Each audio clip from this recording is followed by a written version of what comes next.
பூண்டு ஊறுகாய் ரெடி ஆயிடுச்சு. பேக்கிங் பண்ணிடலாம். ஊறுகாயை பொறுத்த வரைக்கும் பார்த்தீங்கன்னா, ஊற தான் டேஸ்ட் நல்லா இருக்கும்னு சொல்லுவாங்க. அதுவும் இந்த பூண்டு ஊறுகாயெல்லாம் நல்லா ஊறினாதான் அந்த ஃப்ளேவர் டேஸ்ட் எல்லாம் நமக்கு அந்த பூண்டுல போய் இறங்கி சாப்பிடும்போது நல்லா மனமாவும் டேஸ்ட்டாகவும் இருக்கும். அதே மாதிரி ஊறுகாய் செஞ்ச உடனே பேக் பண்ணிட மாட்டேன். 3 நாள் வெயிலில் வச்சு அதுக்கப்புறம் தான் பேக் பண்ணுவேன். பார்க்க கலர்ஃபுல்லாக இருக்குன்னு நினைக்க வேணாம்.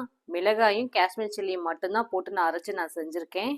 காரமும் அந்த அளவு இருக்காது. உப்பும் கரெக்டான அளவில் இருக்கும். டேஸ்ட்டு சூப்பராக இருக்கும். இந்த பூண்டுலாம் பார்த்தீங்கன்னா டைஜஷன் பிரச்சனை இருக்கிறவங்களாம் தாராளமாக அதை வாங்கி சாப்பிடலாம். 200 கிராம்ஸ் அளவுக்கு எல்லாரும் கொடுத்துட்ருக்கேன். ஊறுகாயெல்லாம் ஒருத்தவங்க செய்கிறதெல்லாம் காட்டவே மாட்டாங்க. நான் செய்கிறதுலேருந்து பேக்கிங் பண்ணுறது, கொரியர் பண்ணுற வரைக்கும் டீட்டெயிலாக எல்லாமே உங்களுக்கு நான் காமிச்சிட்ருக்கேன். அது உங்களுக்கே தெரியும். பல வீடியோஸ் நீங்கள் பார்த்துருப்பீங்க. அதை பார்த்து நிறைய பேர் ஆன்லைனில் என்கிட்ட ஆர்டர் பண்ணி வாங்கிட்டு தான் இருக்கீங்க. சுத்தமான முறையில் நானே என் கைப்பட எல்லாருக்கும் செஞ்சு கொடுத்துட்ருக்கேன்.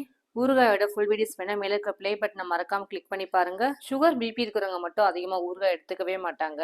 சுகர் பிபி இருந்தாலும் நம்பிக்கையா என்கிட்ட வாங்கி சாப்பிடலாம். அதிகமான அளவு உப்பு இருக்காது.